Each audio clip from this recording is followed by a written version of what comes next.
একদিকে মিশরের রহস্যময় পিরামিড থেকে একজন মেয়ে একটা মমিকে জীবিত করে ফেলেছিল, ঠিক একই সময়ে প্যারিসের আকাশে উড়ে বেড়াচ্ছিল কয়েক হাজার বছরের পুরনো এক জীবন্ত ডাইনোসর। তো এই সবের মাঝখানে আমাদের প্রশ্ন হচ্ছে, কে সেই সাহসী নারী আর কেনই বা একটা মৃত মমিকে সে বাঁচিয়ে তুলেছিল? তো চলুন এক ফ্যান্টাসি অ্যাডভেঞ্চার আর রহস্যে ভরা এক জাদুকরী এই গল্পের কাহিনী জেনে নেওয়া যাক। মুভির শুরুতেই আমরা একজন লোককে দেখতে পাই, যিনি আসলে একজন বিজনেসম্যান।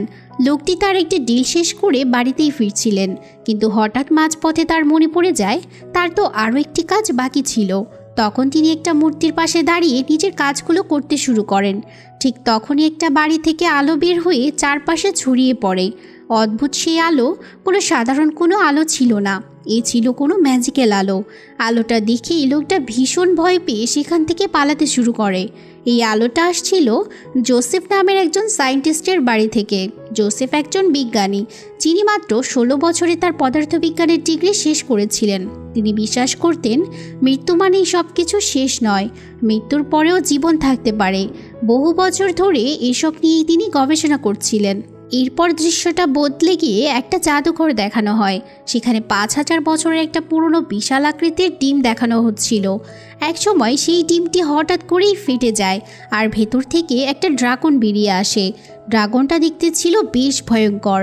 এবার ড্রাগনটা জাদুঘরের কাজ একের পর এক ভেঙে ফেলে সেখান থেকে বের হয়ে সোজা একটা ব্রিজের দিকে উড়ে যেতে থাকে। এমন সময় সেই জায়গায় এক দম্পতিকে দেখা যায়, হয়তো তারা কোথাও যাচ্ছিলেন। ঠিক তখনই ড্রাগনটা সেই দম্পতিদের গাড়িসহ তাদেরকে তুলে পানিতে ছুঁড়ে ফেলে। এরপর আমরা একজন ছেলেকে দেখি। এই ছেলেটি আবার সেই জাদুঘরের একজন সায়েন্টিস্টের সহকারী ছিল। ছেলেটি দেখতে খুবই সহজ সরল আর নিরীহ ধরনের। সে একটা মেয়েকে ভীষণ পছন্দ করে, যদিও মেয়েটি তার বন্ধু। মেয়েটির নাম হলো অ্যাডেল, আর এই অ্যাডেলই হলো আজকের গল্পের মূল চরিত্র। তো ছেলেটি আসলে এই মুহূর্তে অ্যাডেলের উদ্দেশ্যে একটা চিঠি লিখছিল। ঠিক সেই অ্যাডেলকে আমরা পরের সিনে দেখি। এই সময় অ্যাডেল মিশরের মরুভূমিতে ছিল। তার মিশরে আসার উদ্দেশ্য হলো সে একটা ডাক্তারের মমির কফিন খুঁজতে এসেছে। ঠিক তখনই সেখানে তার সাথে দুইজন চোরের দেখা হয়। আসলে এই চোর দুজন ছিল মিশরের স্থানীয় মানুষ। তাদের কাছে এই অঞ্চলে একটা মানচিত্র ছিল। অ্যাডেল এই জন্যই তাদের সাথে দেখা করছিল। তাছাড়া তারা জানতো সেই ডাক্তারের মমিটা কোথায় রাখা হয়েছে। তারা অ্যাডেলের সাথে একসাথে সেই কবরস্থানে ঢুকে যায়, কিন্তু সেখানে গিয়ে দেখে কবরের প্রবেশপথ একটা দেয়াল দিয়ে বন্ধ। কিন্তু অ্যাডেল ছিল খুবই বুদ্ধিমান। সে ওই দেয়ালের ফাঁকগুলোর ধাঁধা থেকে খুব সহজেই দরজাটা খুলে ফেলে। ভেতরে প্রবেশ করতেই দেখা যায় সেখানে প্রচুর সোনাদানা মজুদ রয়েছে। এত সোনা দেখে চোরেরা তো প্রায় পাগল হয়ে যায়, এমনকি তারা সোনা সংগ্রহ করতে ব্যস্ত হয়ে পড়ে।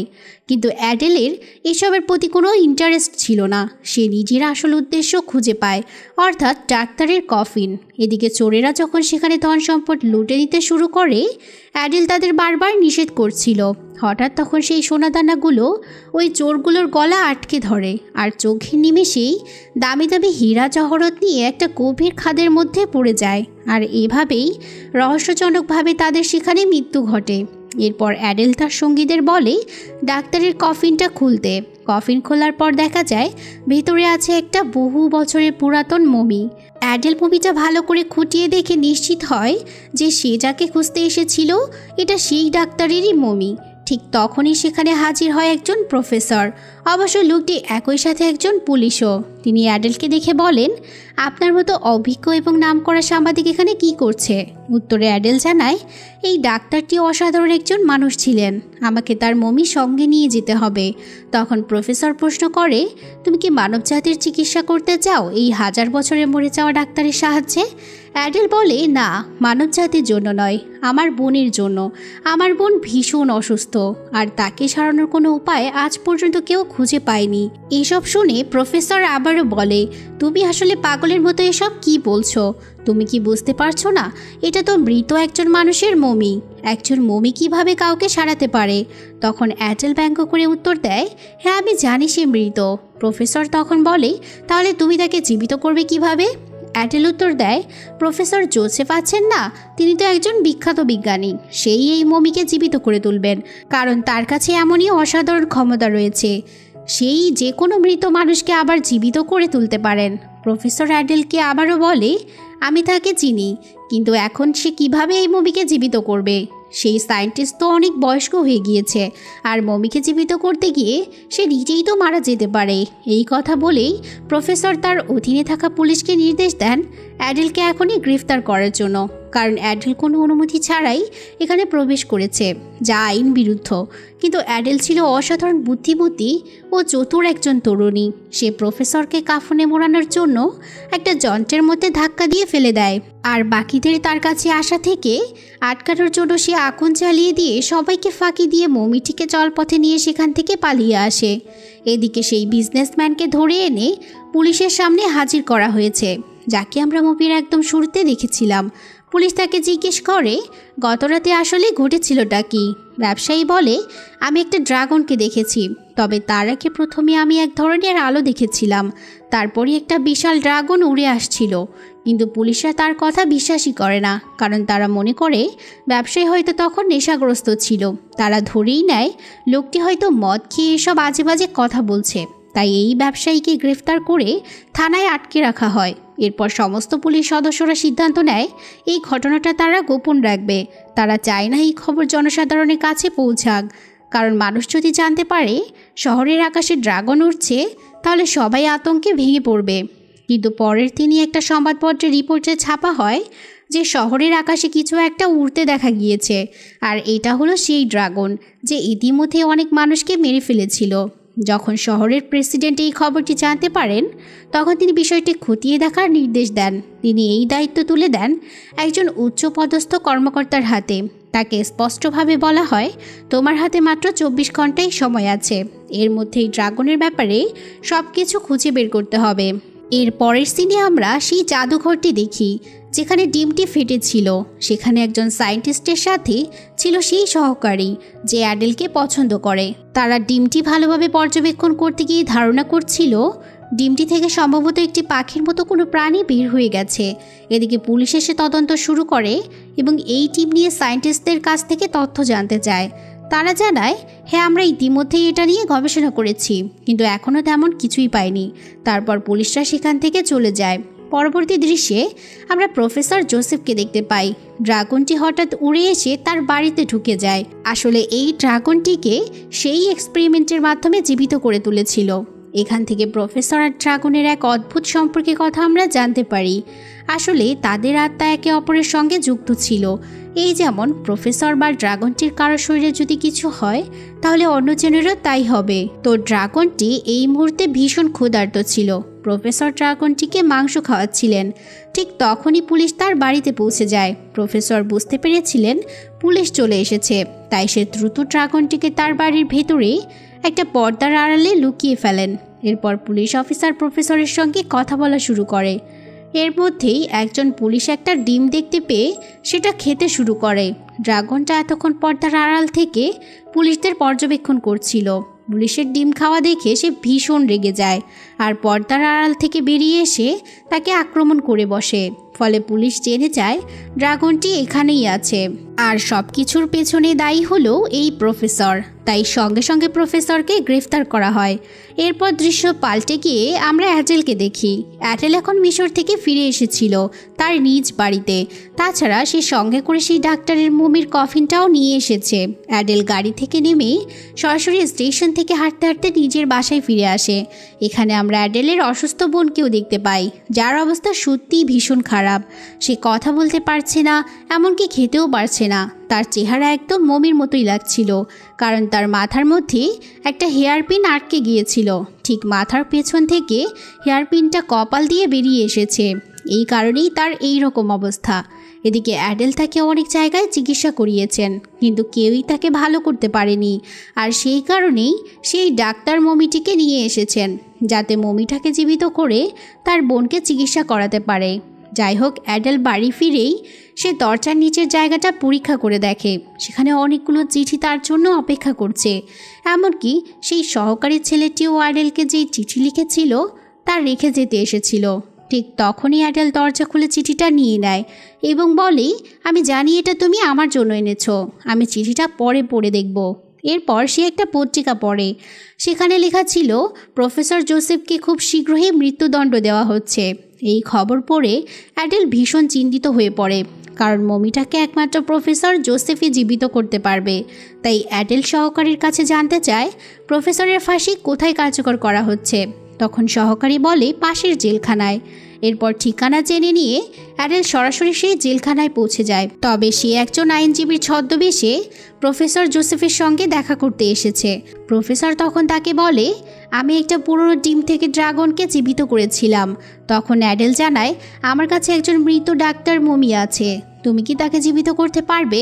প্রফেসর উত্তর দেয়, আমি তো মনে করি না এই জেল থেকে আর কখনো বের হতে পারবো, কারণ আমাকে মৃত্যুদণ্ড দেওয়া হয়েছে। তখন অ্যাডেল প্রতিজ্ঞা করে, আমি তোমাকে এই জেল থেকে যেভাবেই হোক বের করবই। এদিকে পুলিশ জানতে পারে এই আইনজীবীর ছদ্মবেশে আসা মানুষটি আসলে অ্যাডেল। তাই অ্যাডেলকে তারা জেলখানা থেকে বের করে দেয়। কিন্তু অ্যাডেল আবারও একজন খাবার পরিচারিকার ছদ্মবেশ নিয়ে জেলখানায় ফিরে আসে, প্রফেসর জোসেফের সঙ্গে দেখা করে। পুলিশ আবারও বুঝতে পারে যে পরিচারিকার ছদ্মবেশে আসা ব্যক্তি আসলে অ্যাডেল, তাই তাকে আবারও জেল থেকে বের করে দেওয়া হয়। কিন্তু এত কিছুর পরেও অ্যাডেল হাল ছাড়ে না, বারবার সে চেষ্টা করতে থাকে, তবে প্রতিবারই সে ব্যর্থ হচ্ছিল। এদিকে পুলিশ একজন শিকারীর সাহায্যে ড্রাগনের খোঁজ পায়, কিন্তু তারা ড্রাগনকে ধরতে পারে না। অন্যদিকে অ্যাডেল আবার ছদ্মবেশ বদলে জেলখানায় ঢুকে পড়েছে। অবশেষে সে প্রফেসরের কাছে পৌঁছায়, কিন্তু সেখানে গিয়ে দেখা যায় প্রফেসরের জায়গায় অন্য একজন লোক বসে আছে। সেই ব্যক্তি অ্যাডেলকে জানায় যে প্রফেসরকে অন্য একটা জায়গায় সরিয়ে নেওয়া হয়েছে, কারণ আগামীকাল সকালে তাকে মৃত্যুদণ্ড দেওয়া হবে। এখন কেবল কোনো ক্ষমতাধর ব্যক্তি চাইলেই তাকে বাঁচাতে পারবে। তখন অ্যাডেল সরাসরি প্রেসিডেন্টের কাছে চলে যায়, কারণ তাদের মধ্যে আগে থেকেই পরিচয় ছিল। সে প্রেসিডেন্টকে জানায় সে একটা বিশেষ অনুরোধ নিয়ে এসেছে। সে নিশ্চিত যে প্রেসিডেন্ট তাকে নিরাশ করবে না। সে অনুরোধ করে যেন প্রফেসর জোসেফকে মুক্তি দেওয়া হয়। প্রেসিডেন্ট তার কথা শুনে বলেন, আমি বিষয়টা ভেবে দেখব। এই সময় হঠাৎ করে ড্রাগনটি এসে প্রেসিডেন্টের উপরে আক্রমণ করে। অ্যাডেল সাহসিকতার সঙ্গে ড্রাগনের হাত থেকে প্রেসিডেন্টকে বাঁচিয়ে ফেলে, কিন্তু আশেপাশের কেউই ড্রাগনটিকে দেখতে পায়নি। ফলে সবাই ধরে নেয় যে অ্যাডেলে ব্যক্তিগতভাবে প্রেসিডেন্টের উপরে হামলা চালিয়েছে। সেই অভিযোগে তাকে গ্রেফতার করে নেওয়া হয়। অন্যদিকে বিজ্ঞানী আর তার সহকারী ড্রাগনের জন্য কিছু ডিম আর মাংস রেখে দিয়েছিল। তারা নিয়মিতভাবে ড্রাগনটির খাবার সেখানে রেখে যায়, যেন ড্রাগনটি ক্ষুধার্ত থেকে কারো কোনো ক্ষতি না করে। আর ড্রাগনও নিয়ম করে এসে সেই খাবার খাচ্ছে। এই জায়গাটিকে সে এখন নিজের বাড়ি ভাবতে শুরু করেছে। ড্রাগনকে এভাবে আকৃষ্ট করতে পেরে বিজ্ঞানী সহকারীকে প্রশংসা করে বলে, তুমি তো অসাধারণ কাজ করেছ, তুমি সবসময়ই একজন প্রতিভাবান ছিলে। অন্যদিকে অ্যাডেল বাধ্য হয়ে নিজের বাড়িতে ফিরে আসে আর তার বোনকে বলে, সবকিছু ঠিকঠাক মতো হয়নি, আমি খুব দুঃখিত। পরে সে বাথরুমে গিয়ে গোসল করতে থাকে। সেই সময় সে সুযোগ পেয়ে সহকারীর লেখা চিঠিটা পড়ছিল। চিঠি পড়ে সে জানতে পারে যে সহকারী ড্রাগনটার সম্পর্কে জানে। তাই অ্যাডেল আর সময় নষ্ট না করে তখনই সেই সহকারীকে নিয়ে ড্রাগনের কাছে চলে যায়। সে একটুও ভয় না পেয়ে বরং ড্রাগনের সঙ্গে বন্ধুত্ব করে তোলে। তারপর সে ড্রাগনটার পিঠে চড়ে ওঠে। ড্রাগনের সাহায্যেই সে প্রফেসর জোসেফকে মুক্ত করে আনে। পরবর্তীতে অ্যাডেল সহকারীর কাছে যায়, সেখানে বিজ্ঞানীও উপস্থিত ছিল। জানা যায় বিজ্ঞানী আর প্রফেসর জোসেফ ঘনিষ্ঠ বন্ধু ছিলেন। তারা একে অপরকে দেখে ভীষণ খুশি হয়। ঠিক সেই সময় পুলিশ দ্বারা নিযুক্ত একজন শিকারীও ঘটনাস্থলে এসে ড্রাগনের ওপর গুলি চালাতে শুরু করে। ড্রাগনটা করুণ স্বরে চিৎকার করে ওঠে। প্রফেসর জোসেফও সেই আঘাতে ক্ষতিগ্রস্ত হয়, কারণ যেমন আমি আগেই বলেছিলাম তাদের আত্মা একে অপরের সাথে যুক্ত ছিল। অ্যাডেল প্রফেসরকে মরে যাওয়ার আগে তার বাড়িতে নিয়ে আসে। প্রফেসর অ্যাডেলকে বলে পুরনো সব জিনিস একটা বৃত্তের মধ্যে রেখে দিতে। এরপর সে মমিটিকে জীবিত করার কাজ শুরু করে, কিন্তু মমিটিকে জীবিত করার সময় প্রফেসর মারা যান। স্পষ্টতই প্রফেসর মারা যাওয়ার সঙ্গে সঙ্গে ড্রাগনটাও মারা যায়। তবে প্রফেসরের মৃত্যু হওয়ার আগেই সে মমিটিকে জীবিত করতে সক্ষম হয়েছিল। তাই মমিটি জীবিত হয়ে ওঠে এবং সরাসরি অ্যাডেলের বোনের কাছে যায়। পরে সে জিজ্ঞেস করে তার বোনটি অসুস্থ কিনা আর তার কি হয়েছে। অ্যাডেল বলে 5 বছর আগে একটা দুর্ঘটনা ঘটেছিল। তখন আমরা টেনিস খেলছিলাম, একটা বল তার মাথায় লেগেছিল। ফলে বোন পড়ে যাওয়ার সময় মাথায় একটা চুলের পিন ঢুকে যায়। সেই সময় থেকে সে যেন মৃতপ্রায় অবস্থায় রয়েছে। সে না খায়, না কথা বলে, আর কোনো রকম কাজও করতে পারে না। অ্যাডেল মমিটিকে আরও জানায়, তোমার যা জ্ঞান আছে আমি জানি তাতে সে ভালো হতে পারবে। মমিটি বলে, আমার কাছে যত জ্ঞান আছে তাতে সে সুস্থ হবে না, কারণ আমি তো এই বিষয় নিয়ে পড়াশোনা করিইনি, আমার সাবজেক্ট তো ভিন্ন ছিল। এই কথা শুনে অ্যাডেল অবাক হয়ে প্রশ্ন করে, তুমি কি ডাক্তার না? মমিটি বলে, আমি ডাক্তারও না, বিশেষজ্ঞও না, আমি একজন সাধারণ সার্জন ছিলাম। তবে যে তোমার বোনকে ঠিক করতে পারবে তাকে আমি চিনি, সে হলো রাজা ফেরাউনের চিকিৎসক। তবে তুমি ভয় পেও না, আমি জীবিত হয়েছি মানে সকল মমিও জীবিত হয়ে উঠেছে। পরে অ্যাডেল মমিটি আর তার বোনকে মিলে মিউজিয়ামে নিয়ে যায়। সেখানে প্রধান ডাক্তারের কফিন রাখা ছিল। এটি সেই জায়গা যেখানে সব রাজা ও সৈন্যদের মমি রাখা হয়েছিল। অ্যাডেল এক এক করে সব মমিকে জাগিয়ে তোলে। এরপর তারা রাজার কফিন খুলে তাকেও জাগ্রত করে দেয়। রাজা উঠে বলে, ইস, কি সুন্দর ঘুমটা ছিল। তবে সে জাগার পর খুব খুশি হয়। সে যখন জানতে পারে অ্যাডেল তাকে জীবিত করেছে তার বোনের চিকিৎসার জন্য, তখন আবার সে ভীষণ রেগে যায়। কিন্তু অ্যাডেল তাকে অনুরোধ করে তার বোনকে আবার জীবিত করার জন্য, কারণ সে তার ছোট বোনকে খুব ভালোবাসে। সে তার বোন ছাড়া বাঁচতেই পারবে না, আর কোনোভাবেই সে তার বোনকে হারাতেও চায় না। এই কথা শুনে রাজার মন গলে যায়। সে আবেগপ্লুত হয়ে তার ডাক্তারের কাছে বলে অ্যাডেলের বোনকে চিকিৎসা দিতে। এরপর ডাক্তারের পদ্ধতিতে সে চিকিৎসা শুরু করে এবং শেষ পর্যন্ত তার বোন আগের মতো আবার স্বাভাবিক অবস্থায় ফিরে আসে। সব কাজ শেষে রাজার তার অতিথিরা পরে শহর ভ্রমণে বের হয়। অ্যাডেল খুশি হয়ে তার বোনকে জড়িয়ে ধরে। তার চোখে ছিল আনন্দের জল।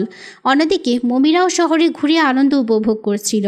তারপর পরের দৃশ্যে দেখা যায় যেখানে অ্যাডেল একটা জাহাজে যাত্রা শুরু করেছে।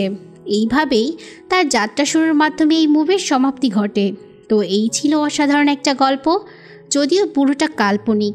আশা করি আজকের ভিডিও আপনাদের ভালো লাগবে। দেখা হবে আবারও কোনো নতুন গল্প নিয়ে। সেই পর্যন্ত আল্লাহ হাফেজ।